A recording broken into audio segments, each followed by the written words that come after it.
Notre Macron national a fait une déclaration très dangereuse pour ses petites fesses de dictateur. Nous avons l'habitude de le voir déraper et dire en direct ce qu'il pense réellement. Mais cette fois-ci, il n'est enfin plus seulement dangereux pour le monde, mais aussi pour lui-même. Et oui, il a osé accuser Elon Musk d'ingérence étrangère. Voilà 10 ans, si on nous avait dit que le propriétaire d'un des plus grands réseaux sociaux du monde soutiendrait une nouvelle internationale réactionnaire et interviendrait directement dans les élections, y compris en Allemagne, qui l'aurait imaginé?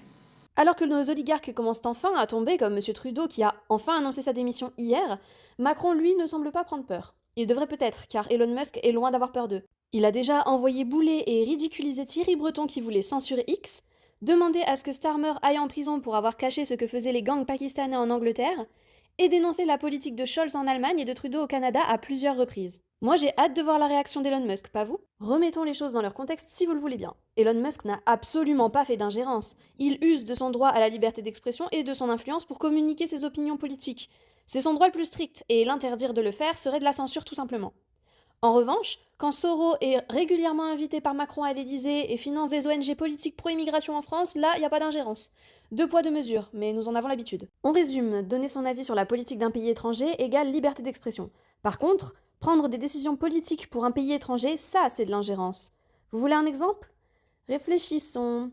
Bon, lorsque l'Union européenne a invalidé les élections démocratiques en Roumanie parce que le résultat du scrutin ne lui plaisait pas. Voilà, ça, c'est de l'ingérence. Et vous, vous êtes plutôt pour ou contre les interventions d'Elon Musk? Personnellement, je suis pour et j'ai hâte qu'il sorte les dossiers sur Macron vu que nos médias n'osent pas le faire. Oups, j'ai fini ma vidéo quand j'ai vu que Musk avait déjà répondu à Manu. Je cite: Les milliardaires George Soros et Bill Gates ont interféré dans la politique européenne pendant des décennies, dépensant des sommes énormes pour influencer les élections.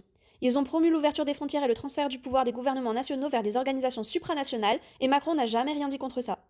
Il a également publié un tweet dans lequel il rappelle que Starmer a insulté Donald Trump de raciste et appelé le gouvernement britannique à l'arrêter, tout en envoyant des membres du Parti travailliste britannique faire campagne contre Trump aux USA. Voilà qui est bien envoyé.